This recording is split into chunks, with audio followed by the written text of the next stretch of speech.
1250 रुपये महीना देने की जो लाडली बहना योजना उन्होंने तैयार की है, जो बहना है उनको लाभ होगा और उससे हमारा व्यापार क्षेत्र भी बढ़ेगा। व्यापार क्षेत्र में जब वो पैसा लेके आएगी तो हमारे जब हम गले में पैसा रखेंगे तो उससे हमारा विकास होगा। रक्षाबंधन के पूर्व जो हजार रुपए दिए थे उसमें से 500-600 रुपये लेडीज़ों ने साड़ियों पे एक्स्ट्रा खर्च करे हैं। कि बेसन व्यापारी के पास गया था, दाल मिल के पास जाएगा तो दाल मिल के पास, वहाँ से किसानों के पास जाएगा, मसालों के पास, किसानों के पास पहुँच जाएगा। बेसन बना के बेचेंगे तो दाल होगी तो ही बेसन बनेगा, और जब दाल कब होगी जब किसान चने का उत्पादन करेगा।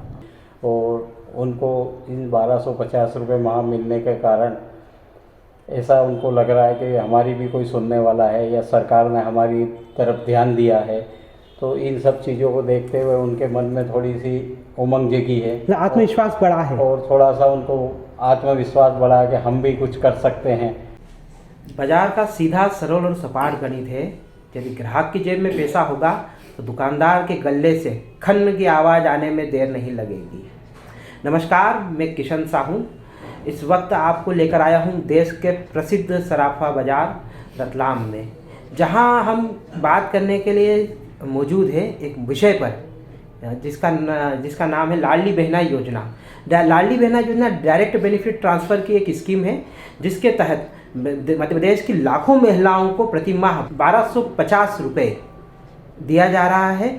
अब उस 1250 रुपये की राशि का क्या हो रहा है, वो अर्थव्यवस्था को कैसे गति दे रही है, उसका बाजार पे क्या असर पड़ रहा है, इस विषय पे हमारे साथ बात करने के लिए मौजूद है मध्य प्रदेश सराफा एसोसिएशन के कार्यकारिणी अध्यक्ष झमक बरगढ़ जी।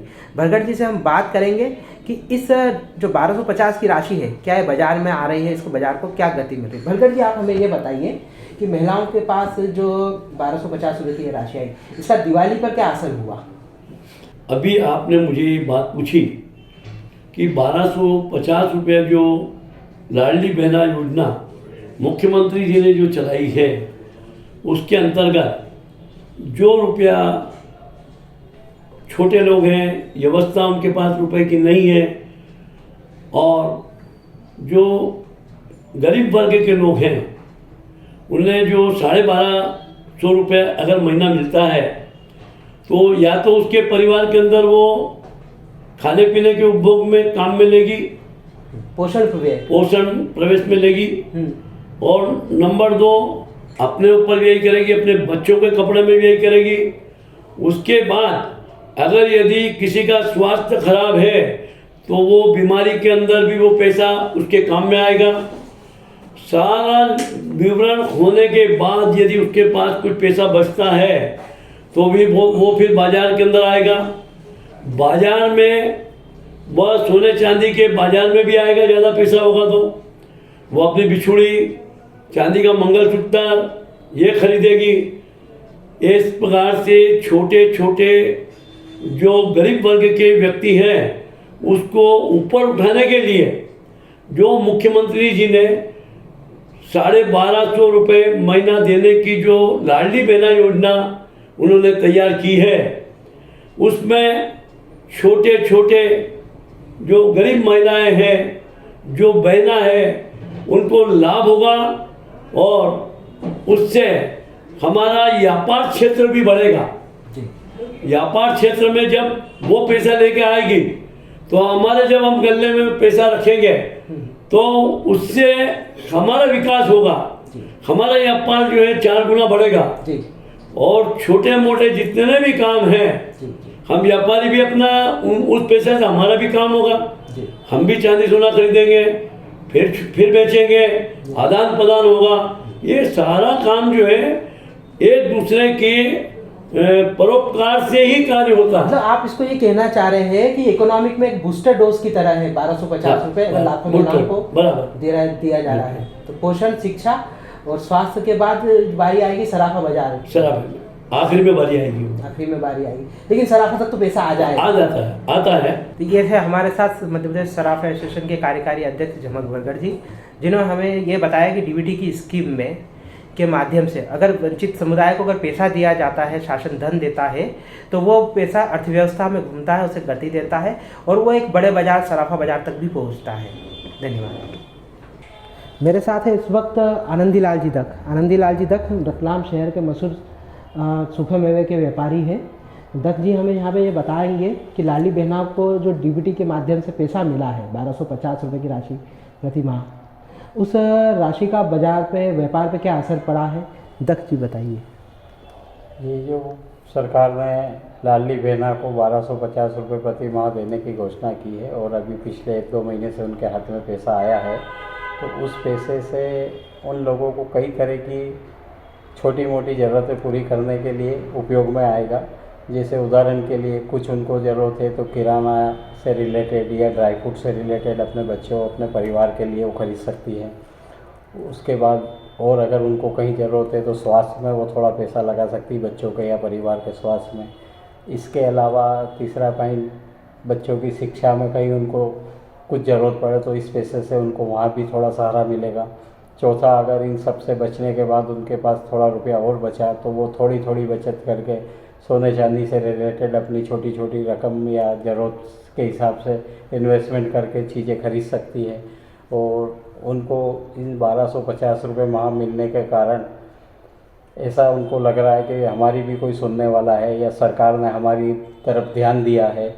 तो इन सब चीज़ों को देखते हुए उनके मन में थोड़ी सी उमंग जगी है, आत्मविश्वास बढ़ा है और थोड़ा सा उनको आत्मविश्वास बढ़ा है कि हम भी कुछ कर सकते हैं परिवार के लिए या बच्चों के लिए, हम भी कुछ न कुछ कर सकते हैं, हमारी तरफ से भी थोड़ी बहुत हम परिवार को हेल्प कर सकते हैं। ये उनके मन में अच्छी भावना बनी है और सरकार ने ये जो कदम उठाया है इसके लिए वो बहुत खुश है। और आगे हो सकता है उनके लिए और थोड़ी सरकार कदम उठा के उस राशि को और आगे थोड़ी बढ़ाए। ड्राई फ्रूट के बाजार के व्यापारियों का क्या रुझान है? क्या थोड़ा फर्क आया है। हाँ। मान लो वो पहले 500-700 रुपये का खर्च करना चाहती हो, ड्राई फ्रूट खाने की सोचती हो, तो पहले नहीं कर पा रहे थे, तो अभी उनके पास एक्स्ट्रा पैसा होने से वो अपने बच्चों के लिए कुछ भी थोड़ा बहुत ड्राई फ्रूट खरीद के, मतलब पोषण पे व्यय बढ़ा है, तो उनके स्वास्थ्य के प्रति उनको ड्राई फ्रूट में खाने से थोड़ा फ़ायदा होता है शारीरिक, तो वो थोड़ा बहुत इसके प्रति भी उनका रुझान बढ़ा है और धीरे धीरे और बढ़ेगा। मांग बढ़ी है तो व्यापार पे असर पड़ रहा दिख रहा है। व्यापार पे तो थोड़ा फर्क आएगा ही सही ना, क्योंकि आखिर इतना रुपया बट रहा है, इतना रुपया उनके हाथ में आ रहा है, तो कुछ न कुछ वो अच्छे काम के लिए खर्च करेगी और अपने परिवार का विशेष ध्यान रखेगी, स्वास्थ्य के प्रति, खान पान के प्रति, थोड़ा राशन लाना एक्स्ट्रा, कुछ मन में बच्चों की जिज्ञासा रहती है ये लेना वो लेना, तो वो सारी जिज्ञासाओं में से कुछ जिज्ञासा की पूर्ति वो कर सकती है।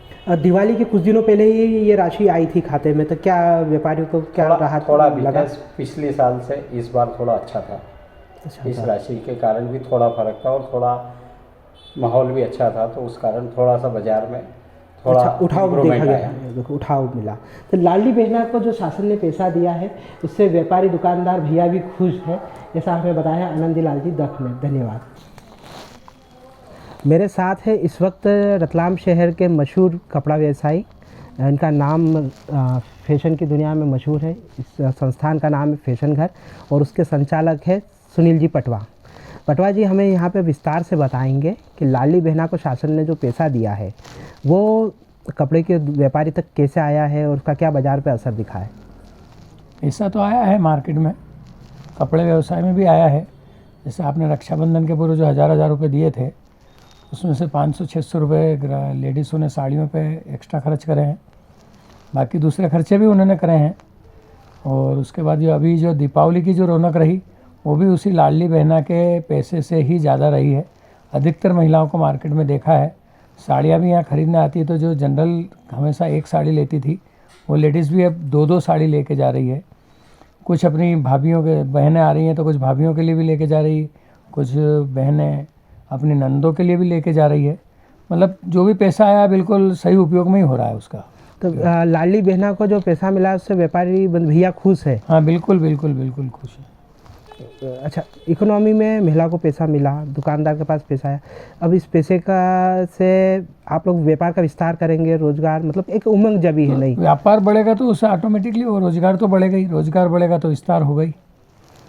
तो शासन की अगर योजना वंचित समुदाय को अगर दिया जाता है धन, तो आप मानते हैं कि वो मतलब पैसा समाज में मार्केट में ही आएगा। भाई जैसे पैसा आया उससे व्यापार बढ़ा है, तो व्यापार बढ़ा, मतलब जो जहाँ एक साड़ी लेते थे वहाँ 2 साड़ी ले रहे हैं, जहाँ एक ड्रेस लेते थे वहाँ 2 ड्रेस ले रहे हैं लेडीज़ से। तो वो पैसा मार्केट में आया है तो मार्केट में वापस लगेगा, हमको भी व्यापार बढ़ा हुआ दिख रहा है, तो आगे की योजना भी अच्छी होगी। अगर ये पैसा आता लगातार रहेगा तो लगातार आता रहेगा तो व्यापार की हलचल तो बढ़ेगी एकदम, बढ़ेगी, रोजगार के अवसर बढ़ाएगी। रोजगार के लाडली बहना अवसर भी योजना बढ़ेगी। लाडली बहना योजना अच्छी है, बिल्कुल बढ़िया है, हमेशा सुचारू रूप से चालू रहना चाहिए, सभी को मिलना चाहिए। और पर 1250 की जगह आप 1500 भी कर सकते हैं इसको। हाँ देखिए ठीक है, राज्य के पास सीमित संसाधन है, अगर वो ये पहल भी अच्छी मानते भाई हैं। पैसा आ रहा है, हम माल बेच रहे हैं, हम माल खरीद रहे हैं, तो उससे जीएसटी भी बढ़ रही है, लेन देन की, व्यापार भी बढ़ रहा है।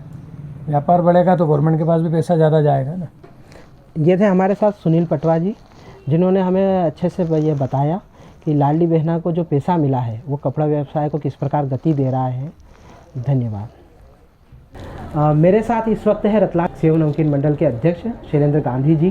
गांधी जी हमें बताएंगे कि डीबीटी की जो योजना है लाडली बहना योजना, इसके माध्यम से जो अर्थव्यवस्था में पैसा गया है वो नमकीन की दुकान तक, मिठाई की दुकान तक कैसे पहुंच रहा है, उससे व्यापारी को क्या लाभ हो रहा है, इसके बारे में गांधी जी बता रहे हैं हमें। वह पैसा हर परिवार की ज़रूरत के काम में आता है। निश्चित रूप से हमारा खाद्य का बिजनेस है तो कोई भी परिवार बिना खान पान के तो जिंदा रहता नहीं है। सारी ज़रूरतें व्यक्ति बाद में पूरी करता है, सबसे पहले वो अपने उदर पूर्ति, पेट पूर्ति, परिवार के भोजन की व्यवस्था में, और नमकीन व्यवसाय में भी भोजन का एक अंग है, इसलिए निश्चित रूप से आता है। यही पैसा रोटेट होके बड़े व्यापारी से हर डिस्ट्रीब्यूट होता है। मतलब हम नमकीन व्यवसाय में जो पैसा आता है वो अन्य विभागों के अंदर जाता है। हाँ, मतलब कि बेसन व्यापारी के पास गया, दाल मिल के पास जाएगा, तो दाल मिल के पास, वहाँ से किसानों के पास जाएगा, मसालों के पास, हाँ, किसानों के पास पहुँच जाएगा। बेसन बना के बेचेंगे तो दाल होगी तो ही बेसन बनेगा, और जब दाल कब होगी, जब किसान चने का उत्पादन करेगा। तो बहुत एक सर्कल है पूरा, और निश्चित रूप से ये देसी सर्कल कह सकते हैं हम। राष्ट्र की अर्थव्यवस्था को मजबूत करने वाला व्यवसाय है जिसमें कोई विदेशी हस्तक्षेप नहीं है। तो इससे निश्चित रूप से किसानों को चना बोने के लिए प्रेरित होंगे। चना होगा तो बेसन होगा, मिर्ची होगी तो मसाले होंगे, तो मसाले पीसने वाले, किराना बाजार वाले सभी लोगों को रोजगार का अवसर मिलेगा। अच्छा, इस बार बताइए कि राखी के पहले पैसे आए थे लाडली बहना के खाते में, और दिवाली के भी कुछ दिन पहले पैसे आ गए, तो इसका बाजार पे क्या असर देखा आपने? बाजार में रौनक रही, और अब की बार सबसे बड़ी विशेषता ये रही कि खरीदारी में महिलाओं की भागीदारी ज़्यादा रही। इसका मतलब साफ है कि माताओं बहनों के पास पैसा आया। पुरुषों की अपेक्षा महिलाओं की खरीदारी की भागीदारी ज़्यादा रही है इस बार बाजार। तो व्यापारी की भी मस्त है, अगर बहन के खाते में पैसा आया तो व्यापारी भाई खुश है। व्यापारी हमेशा चाहता है, हम तो ये चाहते हैं कि हम जो सैलरी देते हैं कर्मचारियों को वो भी महिलाओं के हाथ में जितना जाता है। मान लो कि किसी लड़के को हमने 8,000 रुपये दिए और अगर उसमें घर में 6,000 गए तो 6,000 सेफ है, वो 2,000 उस आदमी के हाथ में सेफ नहीं है। लेकिन ये गारंटी कि वो 6,000 रुपये यदि महिला के पास चले गए तो निश्चित रूप से परिवार के अच्छे कामों में लगेंगे। अच्छा, ये थे हमारे साथ शैलेंद्र गांधी जी। इन्होंने हमें विस्तार से बताया कि अगर सरकार महिलाओं की आर्थिक भागीदारी बढ़ाती है तो उसके साथ व्यापार का विकास, राज्य का विकास, शासन का विकास, किसानों का विकास और राष्ट्र का विकास होगा। धन्यवाद। समाजशास्त्री आर्थिक विश्लेषण बतलाते हैं कि इस राज्य द्वारा महिलाओं को दी गई आर्थिक मदद, चाहे प्रत्यक्ष हो या अप्रत्यक्ष, वह पोषण में व्यय होती है, शिक्षा में और अन्य जो है घरेलू मदों में व्यय होती है। यहाँ हमने कई व्यापारियों से बात करके ये जाना कि महिलाओं को दिया गया जो प्रोत्साहन राशि थी, सहयोग लाडली बहना के नाम से जो दी गई, वो पैसा किस तरह से व्यापार में पहुँचा और व्यापारी इसको लेकर बहुत उत्साहित थे। आने वाले समय में यह योजना कैसे अपना आकार बड़ा करती है और उससे व्यापार को क्या गति मिलती है, यह तो वक्त ही बताएगा।